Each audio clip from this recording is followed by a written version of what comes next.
un poco sobre los trabajos que he ido realizando en los últimos años, orientado a trabajar con nuevos cementos. Este es un cuadro donde podemos observar el consumo y producción del cemento por la red global. Entonces, nos podemos dar cuenta que entre los millones de toneladas, pues, de cierta forma, en las diferentes partes del planeta, pues, se consume bastante, se produce mucho cemento. Ese es uno de los materiales, digamos, que tiene bastante producción y uso, ¿no? Globalizado, materia prima podemos encontrar en gran parte del planeta, ¿no? Es así que, por ejemplo, en las zonas de Asia, sobre todo, en las últimas décadas, pues, se ha ido incrementando bastante su uso. ¿Okay? No, pero podemos ver claramente en estas. Entonces hablamos de millones de toneladas, ¿no?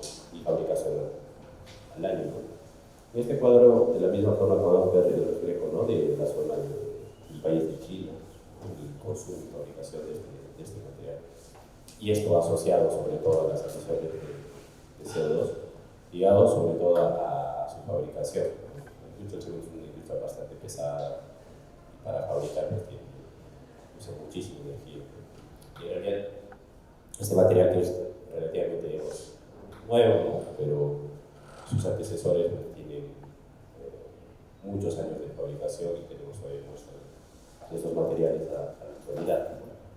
De cierta forma, en Latinoamérica también ha pasado, digamos, esa tendencia de uso de este material también incrementa en nuestro país, en los diferentes países de Latinoamérica. Se tiene, ¿no?, llegando a Perú está sobre esta parte, ¿no?, tenemos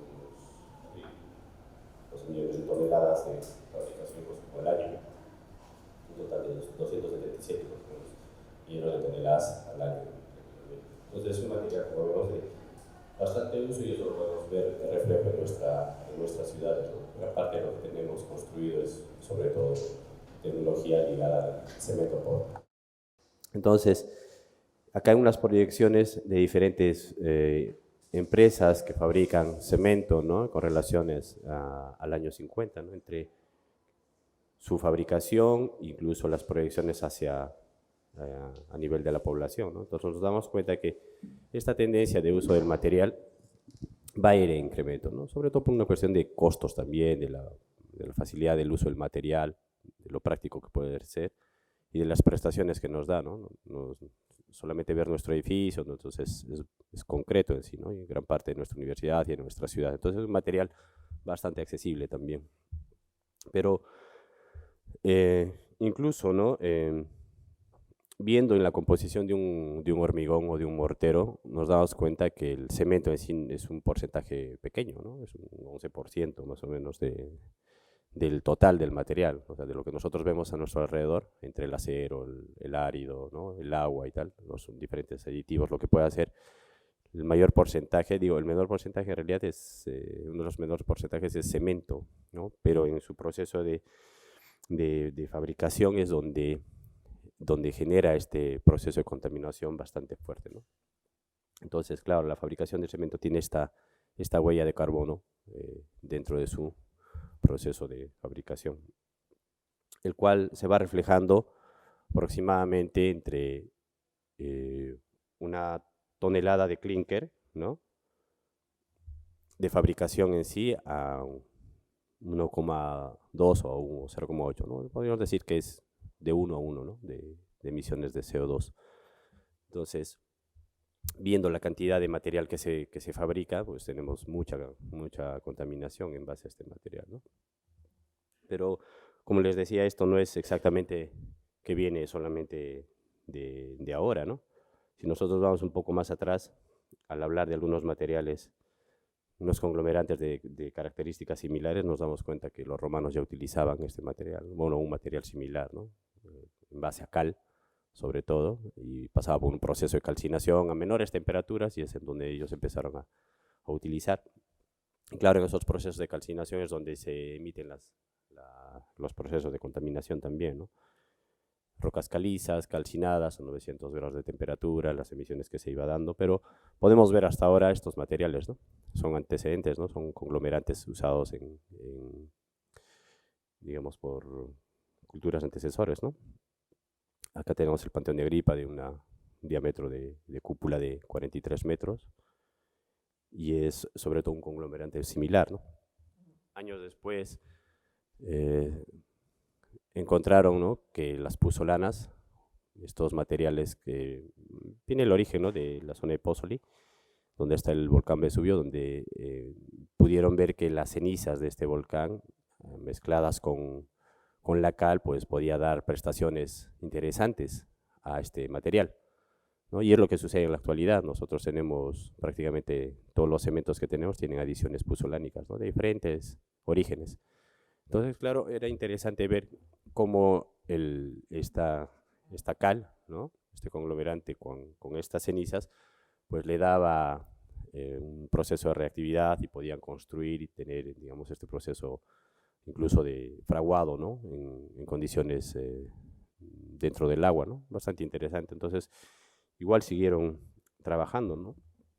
Es más, Vitruvio lo comenta en sus libros, ¿no?, de una forma más romántica incluso, ¿no?, del hecho de encontrar estas puzolanas con la fabricación, con la mezcla de las cales para poder utilizarlas en la construcción. Entonces, nos vamos dando cuenta que el uso de estos conglomerantes predecesores al cemento, pues ya son muchos años atrás, ¿no? Entonces, estos procesos de contaminación también llevados bastante años atrás, ¿no? Entonces, ¿de qué va estas reacciones puzolánicas, ¿no? Dice, la reacción puzolánica es una reacción entre el carbonato de calcio en sí, ¿no?, o sea, las rocas calizas en sí, y alguno de los componentes de las puzolanas, ¿no? Esa reacción da origen a unos compuestos como son los silicatos y aluminatos cálcicos hidratados, que son los que les dan los caracteres cementantes, ¿no? Lo que vendría a ser la porlandita, que es el material que le da la resistencia, sobre todo también al cemento, ¿no? Entonces, en esta reacción química que sobre todo se va dando, es donde se empieza a fabricar estos, bueno, en la micrografía nosotros podemos ver, ¿no?, estos microcristales, los cuales son, digamos, se forman y empiezan a dar estas prestaciones de resistencias al material. Pero tuvieron que pasar más o menos como 1500 años para que Joseph Absing, ¿no?, patente el cemento, ¿no? Empezó a agarrar igual, ¿no?, en proceso de calcinación mayor para fabricar este cemento, el cual tenía similares, no, se parecía bastante a las rocas calizas, ¿no?, de la isla de Portland, y es donde nace, digamos, el nombre del cemento Portland, ¿no? Igual con un proceso de fabricación, y es prácticamente el cemento base que nosotros tenemos hasta la actualidad, ¿no? Pero nos damos cuenta que estos saltos tecnológicos han ido llevándose con muchos años de anticipación, ¿no? Entonces, claro, en el proceso de fabricación del cemento nosotros tenemos emisiones de CO2 asociadas, pues, a sus procesos sobre todo de calcinación. Los que han podido visitar las cementeras se darán cuenta, pues, que tienen unos hornos bastante grandes, y claro, eso están a una temperatura de 1500 grados, ¿no? Y eso no es que lo podemos apagar, ¿no? O sea, no es que trabaja de lunes a viernes y a las 5 de la tarde se van y bueno, lo apagamos, ¿no? O sea, no es así, ¿no? O sea, eso tiene que estar encendido completamente todo para poder, digamos, tener ese grado de producción. También la parte molienda utilizan bastante energía. Entonces, vemos que en ese proceso de fabricación, tanto el uso de energía y eso relacionado a las emisiones de CO2 es digamos, una preocupación para esta industria, ¿no? Y ellos mismos lo saben, ¿no? Entonces, hay algunas alternativas que las mismas cementeras han ido, digamos, probando, algunos, digamos, con más éxito que otros, ¿no? Pero entre dos grupos grandes que ellos lo tienen identificado es sobre todo las sustituciones parciales del cemento Portland por algunos otros materiales, sobre todo de reacciones puzolánicas, ¿no?, que dan estas características, ¿no?, entre su estructura química de aluminosilicatos. Y la otra parte que es, digamos, mucho más joven es la fabricación de los geopolímeros, ¿no?, que es una alternativa bastante digamos, con características diferentes a la fabricación de un cemento Portland convencional, porque sobre todo esto no pasa por un proceso, digamos, de clinkerización, o sea, no se fabrica el clinker, y tampoco pasa por un proceso de calcinación, ¿no? No utiliza este uso de energía, ¿no? Y su industria es más pequeña. Entonces voy a hablar un poco de estos dos procesos. ¿Ya? Y ahora que veo que hay más gente, les voy a, no sé si, ¿me puedes ayudar a pasarlo? Tengo acá algunos geopolímeros y si lo pueden estar pasando por los asistentes, porque son cosas, digamos, que hemos ido fabricando y que estamos fabricando y que es, digamos, lo que estamos llevando a los temas de investigación ahora. Cada uno de estos materiales que les voy pasando, bueno, ya les contaré de qué es lo que contiene, ¿no? Contiene diferentes cosas menos cemento. ¿Ok? Entonces, en esta parte de la sustitución parcial del cemento, ¿no? Dice, cuando combinamos realmente, digamos, el cemento por ese proceso de hidratación, lo que suele pasar es digamos, la generación de la portlandita en sí, ¿no? Como ya les había comentado, ¿no? Es el elemento que empieza a generar, digamos, los cristales de resistencia en sí. Pero ya el hecho de nosotros sustituir o tener aditivos como las puzolanas, pues le da algunas otras prestaciones al concreto, ¿no? O al concreto en sí o al cemento en sí, ¿no? Y eso en la actualidad es lo que nosotros encontramos. Si nosotros vemos los catálogos de fabricación de los cementos, pues encontramos una gama de diferentes cementos y te dice pues para una cosa, para otra, ¿no? Dependiendo de las resistencias también que querramos alcanzar. Y eso de cierta forma también nosotros lo hemos utilizado en los materiales que hemos fabricado, ¿no? Pero muchos de estas puzolanas no necesariamente han sido, digamos, de procesos naturales como un origen, ¿no? Gran parte de estos ahora viene de procesos industriales y lo utilizan hasta ahora, ¿no? O sea, cenizas de alto horno, ¿no? Residuos de construcción, o pues, no sé, tienen escorias, ¿no? Como en nuestro caso, ¿no? Es así que yo en mi proceso de estudio, cuando yo realizaba los estudios doctorales, pues he trabajado con otros materiales y bajo esa experiencia es que yo decidí trabajar con residuos mineros acá en Perú y es, digamos, bajo esa necesidad del Estado, ¿no? O de nuestro país, ¿qué hacemos con nuestros residuos mineros? Y aplicar esta metodología de fabricación de estos materiales. También hay residuos agrícolas, ¿no? Como la caña de azúcar, cenizas de cáscara de arroz. En nuestros temas de investigación que vamos a llevar ahora, vamos a trabajar con cañas del maíz blanco, que tiene bajo su estructura bastante sílice, también de la quinoa, entendiendo, digamos, que son productos que tenemos, ¿no? Se trabaja también bastante con las cenizas de arroz, de la cascarilla de arroz, porque tiene, digamos, buena reactividad. No necesariamente como una puzolana aditiva, sino ya, como les voy a comentar más adelante, otro sustituto para fabricar un activador, que eso es parte de la investigación que vamos a desarrollar ahora, que felizmente hemos ganado un presupuesto y es parte del interés que tenemos que producir. Entonces, claro, la industria agrícola también produce bastantes residuos, ¿no? En el caso nuestro, quizás hacia el norte del Perú, igual el arroz o la caña de azúcar, ¿no? Y en otros países, ¿no? Son residuos que salen en gran cantidad, entonces siempre hay la pregunta, ¿qué hacemos con esto? ¿Okay? Entonces, ya viendo nosotros estos procesos de sustitución, puedes llegar a sustituir de cierta forma buscando a qué quieres llegar, a qué tipo de mortero quieres llegar o qué tipo de resistencia o prestación que puedas requerir. Porcentajes de 30-40% de sustitución de un cemento convencional, ¿no? Y claro, hablar de una sustitución de un cemento Portland dentro de una partida de hora, pues dependiendo de los costos puede ser beneficiable, ¿no? O no solamente eso, sino también el hecho de poder buscar quizás alguna prestación. En nuestro caso, cuando hemos utilizado las escorias de fundición de cobre, que es el material que hemos identificado y hemos caracterizado, en las que son reactivas, porque no todas las escorias son reactivas en sí, ¿no? Entonces, un dato importante que nos salió es que mejora bastante la trabajabilidad, dependiendo de la relación agua-cemento, ¿no? Y claro, si nosotros nos ponemos en la situación actual del agua para la construcción, y eso lo hemos escuchado ya, digamos, en el entorno que voy, el hecho de reducir la cantidad de agua en la construcción es una preocupación bastante grande, ¿no? Si para nosotros como consumidores del agua potable, pues es una preocupación bastante fuerte, y en la industria de la construcción bastante también, ¿no? Entonces se busca cada vez más cómo reducimos. Entonces, en nuestro caso, pues ha ido trabajando, y eso sobre todo gracias a su microestructura, ¿no?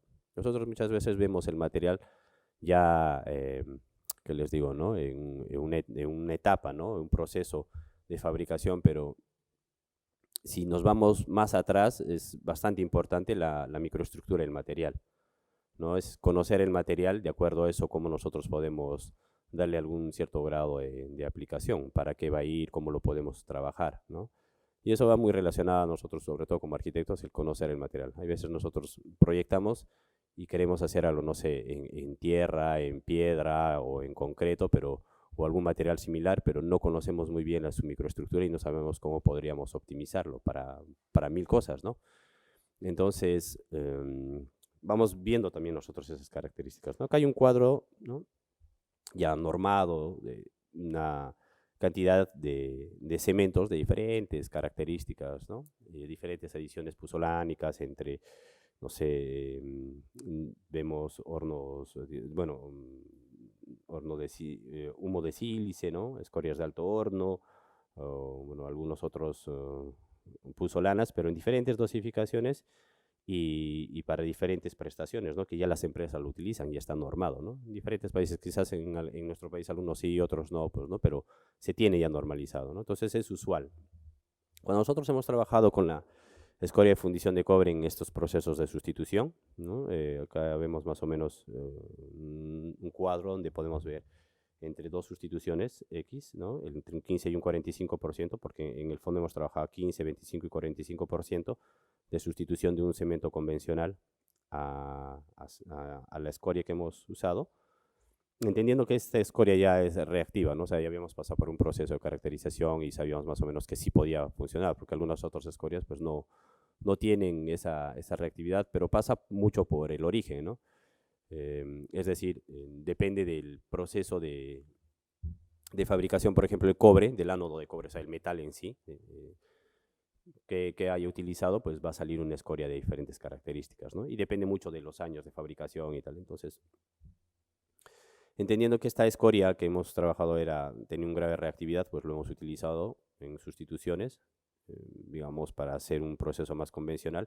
Como vemos en el cuadro, con una relación incluso de 0,4 y 0,45, mejoraba su trabajabilidad. Entonces, nos ayudaba a tener algunos materiales sin aumentar agua, pero con una mejor fluidez, ¿no? Que, como les digo, eso para poder trabajar un concreto autocompactante, o para poder trabajar, dependiendo, ¿no? Un tipo de partida de obra, pues es importante, ¿no? O sea, nos ayudaría a reducir la cantidad de agua, nos ayudaría incluso al momento del vibrado, o algún elemento prefabricado, ¿no? Y vemos, ¿no? En este cuadro las resistencias mecánicas que logran alcanzar, ¿no? Que no se alejan mucho de un mortero convencional. O sea, este mortero patrón es básicamente concreto, fabricado por cemento Portland, ¿no? Ahí no tiene ninguna adición, ninguna sustitución. Y en estos casos, acá lo que vemos, ¿no? Es en los otros cuadros, ¿no? Es que no se logra ver bien la pantalla. En los otros cuadros, lo que encontramos es con un comportamiento similar, ¿no? En un proceso de flexión, ¿no? Es decir, en esta probeta lo que nosotros podemos ver son un ensayo de 3 puntos, ¿no? Como una viga, digamos, eh, y lo que va trabajando entre un 15 y un 45% de sustitución del cemento por esta escoria, pues tiene un comportamiento muy similar, ¿no? Entonces, claro, dependiendo de un proceso, sobre todo no estructural, que nosotros podríamos aplicarlo, nos ayudaría bien, o sea, para poder sustituir un alto porcentaje. Y en el caso del de un ensayo de compresión, igual entre un 15, 25 y 45%. Tenemos, ¿qué les digo, no? Hasta un 45%, por ejemplo, resistencias mecánicas, hasta sobre los 32 a 36 megapascales, ¿no?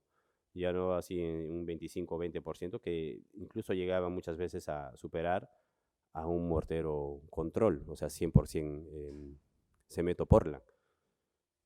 Entonces, claro, si nosotros podemos valorizar sobre todo un residuo, en el caso nuestro, una escoria minera que la encontramos en el paisaje, pues está depositadas muchas de estas escorias, ¿no? Por el proceso de fabricación propio en muchas partes del Perú, y son productos contaminantes, ¿no?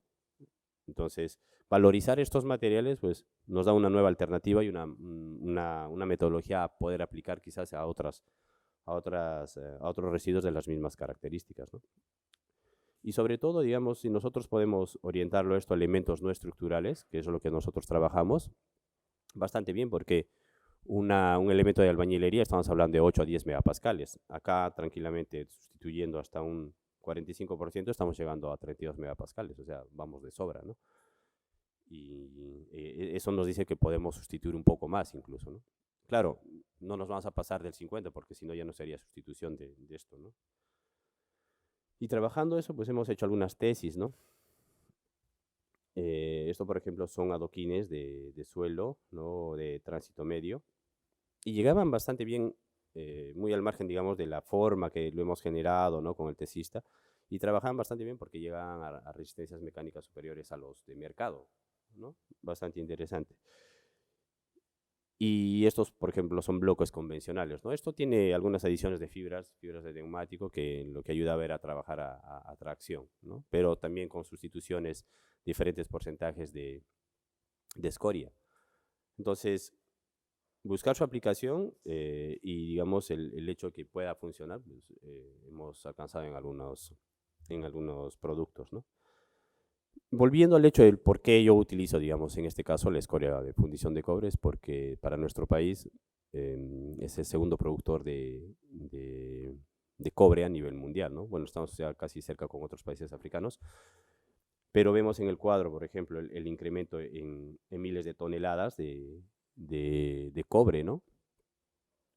En los últimos años. Entonces había un crecimiento bastante fuerte en la explotación del cobre, y eso se refleja directamente a la generación de residuos, o sea, tanto relaves, escorias o algunos otros productos, ¿no? Para nosotros, digamos, dar un acercamiento por cada tonelada, o sea, por cada tonelada de fabricación de ánodo de cobre, pues tenemos de 2 a 3 toneladas de escoria, ¿no? Pero estamos hablando de escoria, pero porque el proceso de fabricación del cobre pasa, pues, primero por un relave, ¿no? Salen los relaves, ¿no? Que salen otra cantidad de toneladas.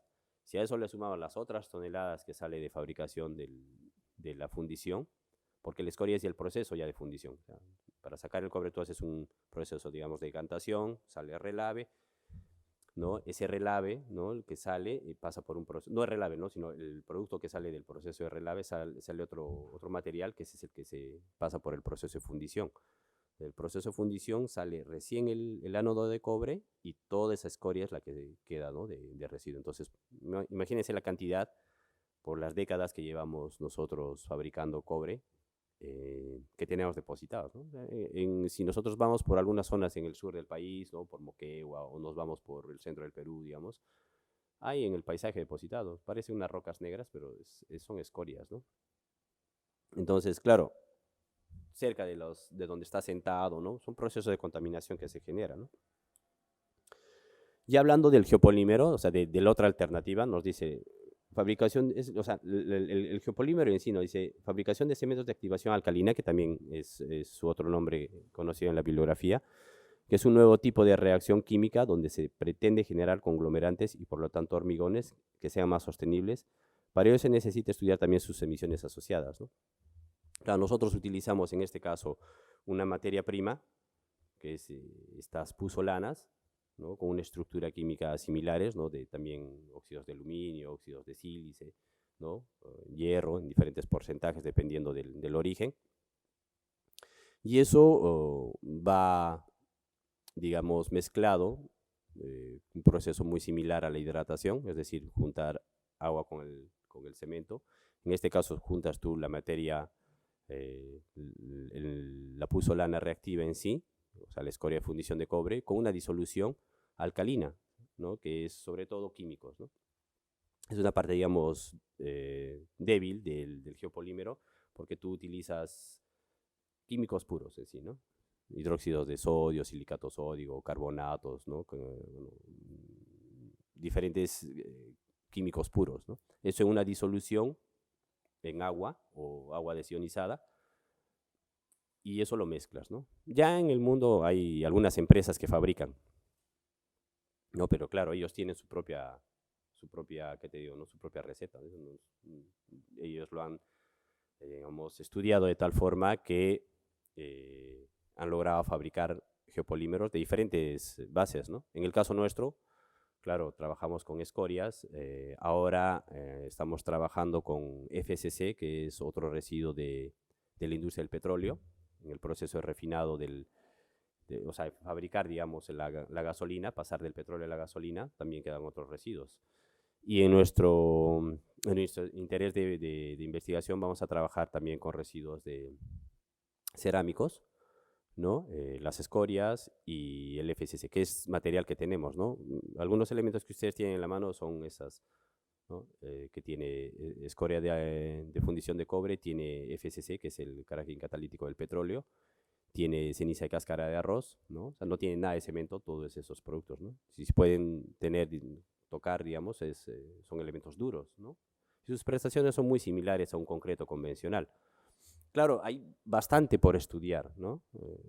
Digamos, en nuestro grupo que hemos formado, porque en Perú, digamos, éramos 3 los que vamos trabajando con geopolímeros, y claro, entre la experiencia que tenemos, pues vamos compartiendo mucho de los conocimientos en esto, que es parte fundamental, ¿no? Comentarlo. Hay una gente en Arequipa, yo que trabajaba en Cusco, y acá en la Católica hay otro grupo, ¿no? Entonces, ahora con la gente propia de acá de la Católica, pues vamos trabajando, y hemos, justo con ellos y con la gente de Arequipa, y con la gente de España hemos ganado este proyecto, ¿no?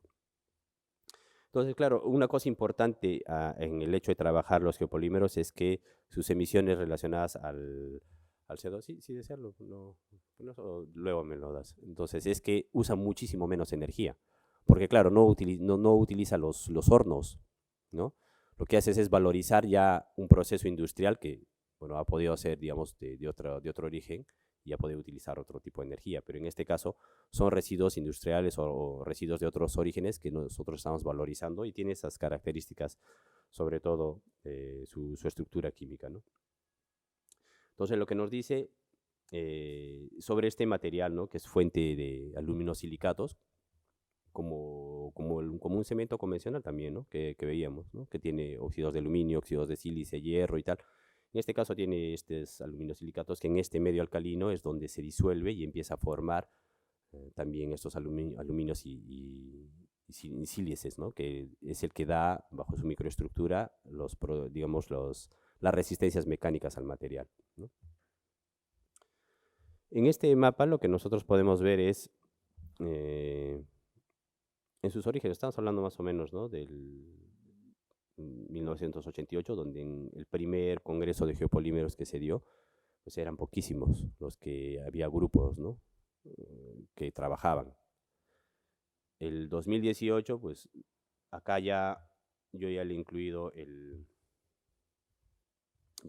al Perú, porque ya hay grupos que trabajan, ¿no? Pero nos damos cuenta que el geopolímero se ha, digamos, expandido en realidad en muchas partes del mundo, ¿no? Porque ya es una alternativa en realidad de construcción.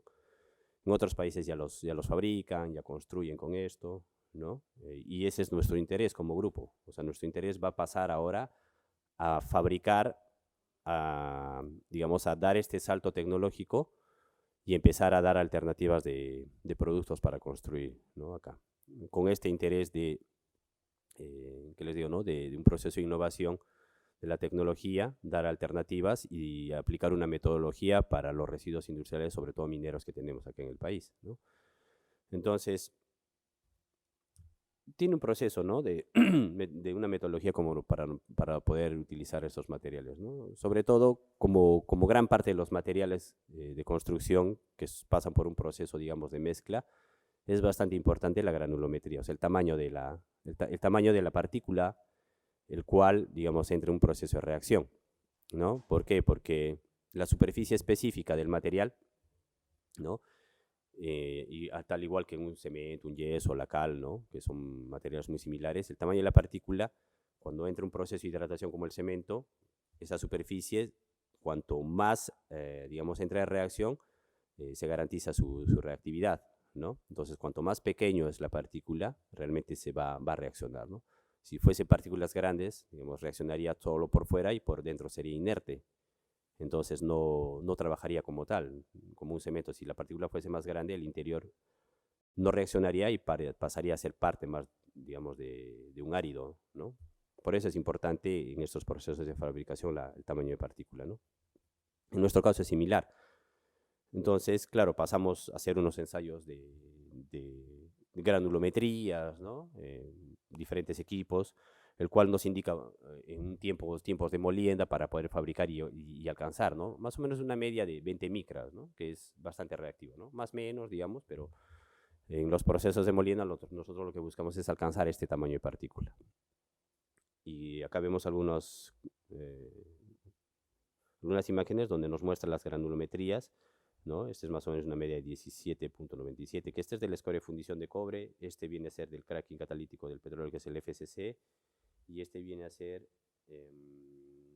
de escoria de alto horno, ¿no? Que la escoria de alto horno viene de la industria del acero, ¿no? Fabricas acero, la fundición y sale el residuo. Entonces, y eso es bastante utilizado en el cemento convencional. Entonces, acá lo que nosotros encontramos, bajo diferentes técnicas, esto es una micrografía SEM, donde podemos ver la característica física, digamos, del material, pero también nos da su estructura química, ¿no? Entonces vemos las cantidades de óxidos de aluminio, óxidos de sílice. Claro, encuentras diferentes otros materiales dependiendo de su origen, pero una cosa que nosotros buscamos es que sí existan, ¿no? dentro de esa microestructura o de la composición química, óxidos de aluminio, óxidos de sílice, ¿no? Muchos de ellos tienen también calcio, entonces eso de cierta forma nos va a dar una idea de cuán reactivo puede ser, para luego nosotros de cierta forma pasar algunos ensayos, ¿no? Que tienen una metodología, digamos, dependiendo de los grupos, ¿no? En el grupo donde yo estudié, tenemos ya una metodología puesta. Cuando hablaba con la gente de Arequipa, por ejemplo, ellos no aplicaban directamente esto, tenían otros procesos, pero a lo que llegamos era cuán reactivo puede ser, porque eso nos va a indicar a nosotros para qué lo vamos a orientar. Y lo otro es cómo vamos a diseñar o sea, el diseño de mezcla, digamos, ¿no? O sea, cuánto podemos hacer las dosificaciones, ¿no? Y también la estructura, porque, por ejemplo, el FSC tiene una microestructura un poco más esférica, y eso ayuda, ¿no? El momento de fabricar su trabajabilidad con relación a lo que tú quieras fabricar, ¿no? Entonces, igual la escoria de fundición de cobre, ¿no? Acá hacemos un proceso de identificación del pH, ¿no? La conductividad eléctrica, que de cierta forma, aplicados igual con un porcentaje de cal, lo que hacía era bajar un poco su comportamiento, ¿no? Pero, digamos, no tenía que caer, sino mantenerse más o menos en un punto estable, ¿no? Luego de eso, nosotros lo que hemos hecho ha sido fabricar pastas como las que tienen ahí, pastas, porque lo que nos ayudaba ahí era primero identificar sus procesos, sus tiempos de fraguado, por ejemplo, ¿no? O la plasticidad que podía tener. Entonces, primeros ensayos. Y eso es lo que estamos haciendo justo ahora, ¿no? Tenemos un tesista que está trabajando con este FCC y justo uno de esos morteros es lo que hicimos el viernes, ¿no? Entonces, claro, vamos viendo qué tanto puede empezar a endurecer, cuánto podemos tener estas relaciones con los químicos, con estos químicos puros, ¿no? Y temperaturas de fraguado también, porque tengo otra muestra que lo estamos curando a temperatura ambiente, pero para un proceso de prefabricados, en la actualidad igual el concreto lo utilizan, ¿no? Los silicocalcáreos, ¿no? Utilizan bastante temperatura para curar, porque en un proceso de fabricación, si tendríamos que esperar un fraguado convencional de 28 días, pues necesitarías pues, muchísimo campo para sacar tu producto, ¿no? nosotros en estos productos que en 3 a 7 días pues ya teníamos resistencias muy similares a 28 días, ¿no? O sea, de 1 a 3 días pues ya podíamos tener más o menos resistencias de 7 a 14 días. Entonces, esos procesos de curados a temperatura nos ayuda bastante, porque puedes sacar rápidamente tus productos, ¿no? Acá tenemos algunos, digamos, muestras. Estos son los geopolímeros en sí, no tiene, digamos, nada de cemento. Veíamos más o menos entre su composición. Acá vemos, ¿no?, lo que es el porcentaje de, bueno, la cantidad de agua, el hidróxido de sodio o el silicato, ¿no?, sus temperaturas de curado, y esta es una granulometría del árido.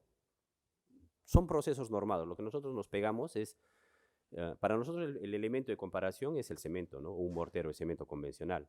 Si ya desde nuestros geopolímeros reaccionan muy similar o en un, digamos, se acercan bastante a un comportamiento de un cemento convencional, pues ya nos indica bien. Ya si es mejor, pues bastante mejor, ¿no?, que trabaje un geopolímero de esas características. Entonces utilizamos normas de cemento, ¿no? En este caso es una norma europea para morteros de cemento, y lo trabajamos de esas características, ¿no?, para tener también ensayos normalizados con equipos también que van pegados a la norma europea de concretos.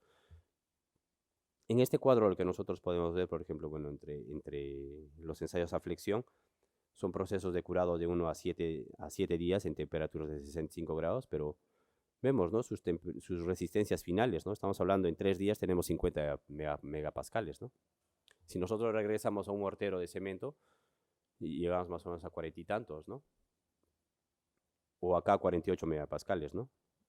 Que nos da con diferentes relaciones, ¿no? Agua conglomerante, ¿no? 0,3, 0,35, ¿no? Porque algunos son un poco más fluidos, dependiendo de la dosificación que utilicemos, ¿no? Pero claro, o sea, estamos hablando de morteros que no usan nada de cemento, que tienen prestaciones incluso mejores, ¿no? Que eso ya habla bastante bien. Pero ¿cuál es, digamos, una desventaja de los geopolímeros, ¿no? Es que nosotros utilizamos, como vemos en la imagen, estos químicos, ¿no? O sea, el hidróxido de sodio, el silicato sódico, el carbonato, que son químicos puros. Y claro, son costosos también. Y muy al margen del costo es también las huellas, ¿no?, relacionadas al CO2 que pueden dejar.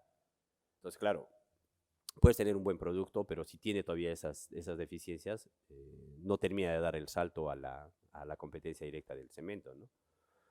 Entonces, el metacaolín, que ha sido, digamos, uno de los materiales que se ha usado con bastante, digamos, prestaciones al geopolímero, es un material que reacciona bastante bien y tal. Digamos, va muy relacionado a un cemento convencional, ¿no? En nuestro caso hemos utilizado escoria de fundición de cobre más un activador alcalino químico, y bueno, hemos podido reducir, ¿no?, su impacto, ¿no?, de contaminación.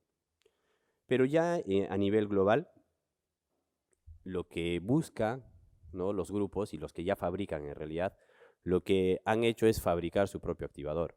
Es decir, tienen materias primas ya identificadas que pueden reaccionar de diferentes industrias, no agrícolas, lo que tengan que ser, como en nuestro caso escorias, tenemos FCC, vamos a trabajar con arcillas de diferentes orígenes, ¿no?, de otros residuos. Hemos identificado ahora también en Arequipa que el sillar también puede tener un grado de reactividad en diferentes porcentajes. Entonces, vamos identificando, ¿no?, porque no tendría mucho sentido pues trabajar con otros materiales de otros países, ¿no?, o sea, traerlos y tal. O sea, lo que nosotros buscamos es valorizar lo que tenemos, ¿no?, y sobre todo dar alternativas a industrias como la minería. Pero como les digo, ¿no?, o sea, el interés de los grupos ha pasado ahora no a abocarse ya a la materia prima, sino al activador. O sea, tratar de ya no depender de los químicos puros y tú fabricarte un activador. En este caso, por la experiencia que yo voy llevando, he utilizado ceniza y cáscara de arroz, ¿no?, porque donde hacía yo el doctorado, pues había una industria grande de arroz, y la ceniza, o sea, el residuo de la producción del arroz, ellos utilizaban para cogeneración de energía, o sea, la quemaban a unas temperaturas controladas para generar, digamos, una estructura que pueda reaccionar, y eso lo utilizábamos nosotros en una disolución, igual con agua, ¿no?, para fabricar este activador, ¿no? Utilizábamos sí un químico, pero de menor impacto, ¿no?, y incluso mucho más barato. Entonces así hemos logrado fabricar este activador con ceniza de cáscara de arroz, ¿no? Acá en la imagen lo que tenemos es justo, ¿no?, la estructura química de estos materiales y nos podemos dar cuenta que tanto la ceniza de cáscara de arroz y nosotros lo que estamos trabajando ahora son con tierra de atomeas, que es también otro residuo, ¿no? Justo un amigo que trabaja en gestión de residuos industriales, él me habló de este material y yo le dije, oye, a ver, lo identificaremos, a ver qué tiene. Y claro, lo interesante era que tenía bastante sílice, como vemos acá, ¿no? Acá hay algunos, ¿no? Incluso esta tierra de atomea que nosotros estamos trabajando está sobre el 90% de sílice, ¿no? El cual, en la disolución que nosotros preparamos, da el aporte del sílice al activador. O sea, es como el hidróxido de sodio y tal, pero nosotros lo fabricamos ahora y estamos valorizando ahora otro residuo industrial. Entonces, ¿qué es lo que está sucediendo en nuestro caso? Ya estamos obviando el uso de los químicos puros y estamos teniendo pues un activador mucho menos, digamos, con menor impacto, más barato, y nos está ayudando a fabricar este geopolímero, ¿no?, que es justo este bloque, no el otro, ese de ahí, ¿no? Ese es prácticamente escoria de fundición de cobre con disolución del activador de tierra de atomeas, ¿no? No tiene nada de cemento, no tiene nada de químico, o sea, muy poco porcentaje químico puro, ¿no? Entonces, claro, ya con esto lo que nosotros estamos viendo, o sea, el proyecto que hemos ganado es justo dar el salto tecnológico, porque hay intereses de otras industrias también en poder utilizarlo en sus productos, ¿no? Para fabricar bloques, ¿no? Vamos a trabajar con esta empresa Ciclo, que ellos trabajan gestionando residuos de construcción. Entonces vamos a diseñar sus productos tanto de las dos formas, como puzolanas reactivas, o sea, sustituyendo porcentaje del cemento, que es bastante caro incluso para ellos, ¿no? Y como geopolímero, o sea, dejándola 100% del cemento, ¿no? Vamos a fabricar sus productos ahí, vamos a ver qué va. O sea, nosotros esperamos que, digamos, salgan buenos productos ahí. También tenemos el interés de otra empresa que trabaja en hormigón celular, que este es un hormigón súper ligero, ¿no? Es tan ligero que flota en el agua, ¿no? A ver, vamos a verlos acá, ¿no? Que es un hormigón, pues, tú lo ves y es un hormigón similar, ¿no? Porque se fabrica igual de cemento y tal, pero lo que hace es, en su proceso de fabricación, bueno, introduces burbujas o microburbujas, ¿no? Y lo que hace es generarte un mortero lleno de huecos, ¿no? Pero no comunicados, o sea, no es absorbente, sino son burbujas separadas, ¿no? Porque si fuesen burbujas que se comunican sería muy absorbente y esto no, o sea, no flotaría en el agua, ¿no? Entonces, y eso tiene buena conductividad térmica, por ejemplo, ¿no?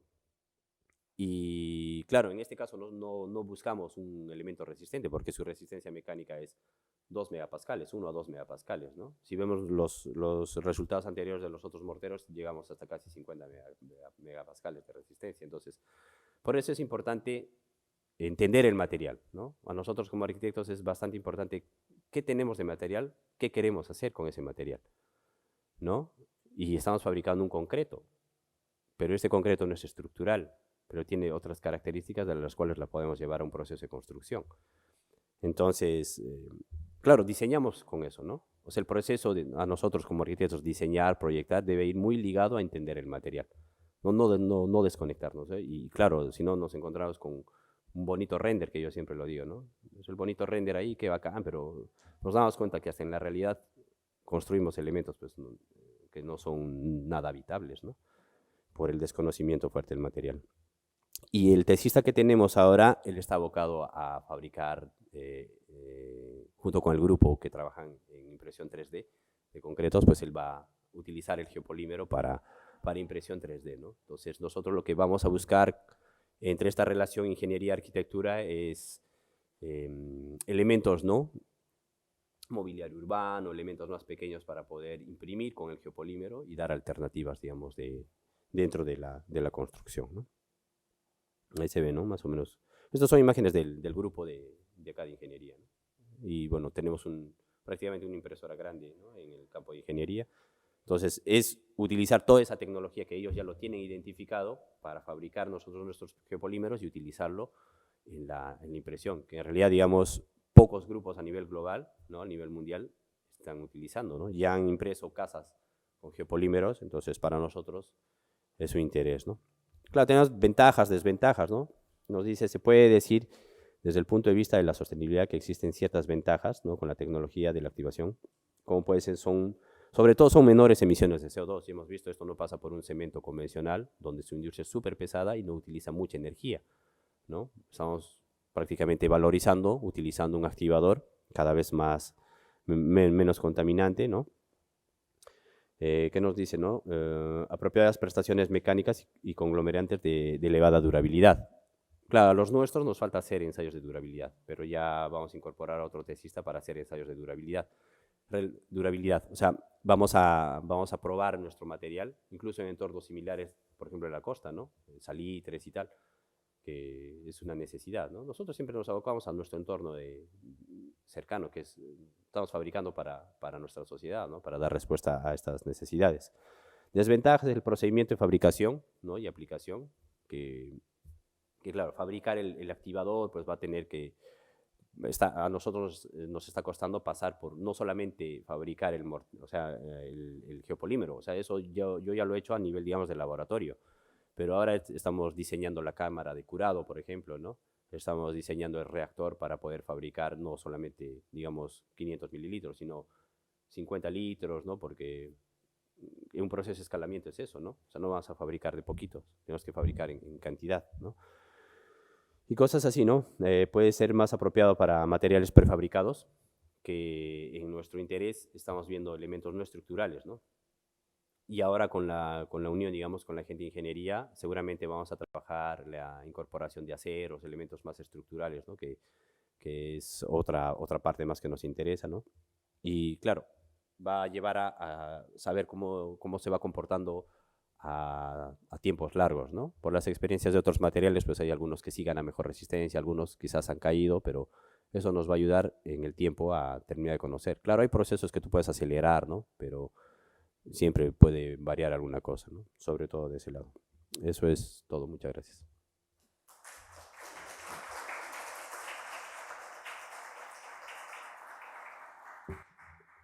No sé si hay alguna consulta, comentario, aporte, antes de que hemos terminado, pero justo. A ver, Teresa. No sé si nos puedes explicar un poquito más lo del proceso de la escoria. Sí, la escoria. Y el tema de la permeabilidad, porque de repente se pueden usar para pavimentos, que justo en la charla anterior que hablábamos de la permeabilidad del agua, hay un problema general respecto a pavimentos, porque no sé si en otros lados, pero en Lima hay mucho cemento pulido. Y ahora con el tema de la llovizna, todos nos resbalamos. Sí, pues. Entonces, de repente es una alternativa. Sí, lo del ánodo de cobre, o sea, el cobre en sí, ¿no? Que lo encuentras en los cables, ¿no? Eléctricos sobre todo, sale un bloque, ¿no? En el proceso de fabricación. Pero eso es ya el fundido, ¿no? O sea, el metal en sí, cuando sale, al momento de fundir, o sea, a altas temperaturas, lo que queda es la escoria, ¿no? Pero antes de eso ha pasado por un proceso, digamos, de asentado, ¿no? No me acuerdo ahorita el término exacto del proceso de minero, pero claro, salen las rocas, ¿no? de cobre, eso lo muelen, ¿no? Pasa por un proceso de asentado con unos reactivos químicos, entonces se asienta, ¿no? Y ahí es donde sale, digamos, los relaves, ¿no? El otro material es el que pasa a proceso de fundido, ¿no? No, el relave es el relave es el que queda del proceso asentado, de la primera etapa del material. Lo que o sea, sale el relave y ese otro material que queda es el que pasa a proceso de fundición, ¿no? Entonces, en el proceso de fundición, claro, en el proceso de fundición sale el metal y la escoria es lo que queda, ¿no? Por eso te digo, por cada tonelada de cobre en sí, salen 2 a 3 toneladas de escoria, ¿no? Entonces tenemos residuos mineros, pues muchísimos, ¿no? Y eso en diferentes otros metales, ¿no? Eso es muy similar. O sea, el acero es igual, ¿no? Por eso se utiliza el acero de alto horno, que le llaman, ¿no? Que es el acero que sale y todo la escoria es lo que no es acero, digamos, ¿no? Lo que ha quedado. Y ahora, sobre los concretos permeables, claro, pasa mucho por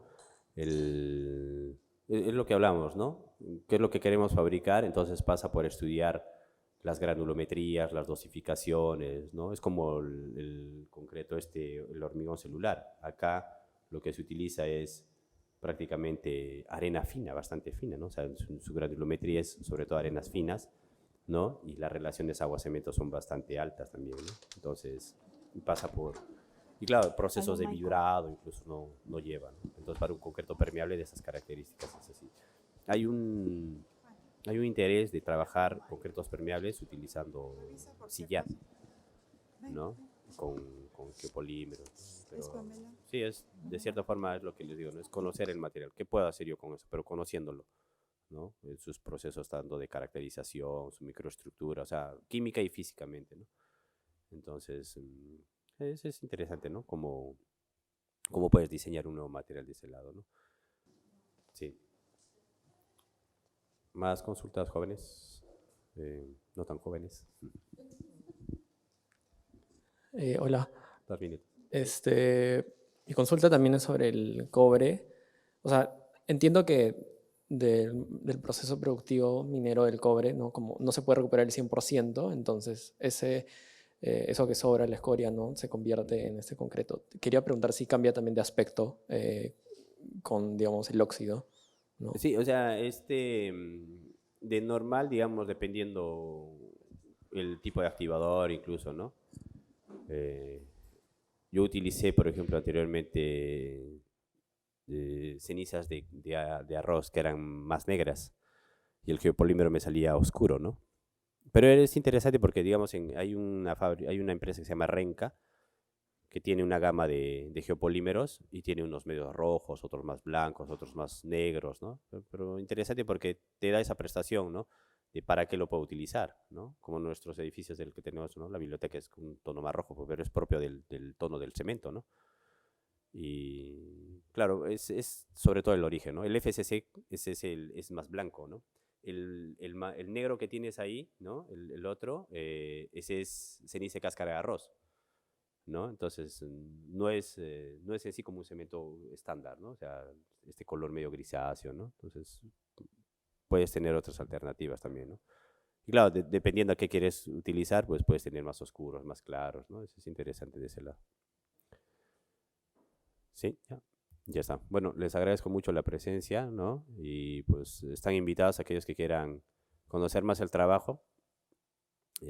Seguramente más adelante en el transcurso del año y eso, pues iremos mostrando nuestros avances y los que quieran, pues bienvenidos a poder trabajar. Gracias.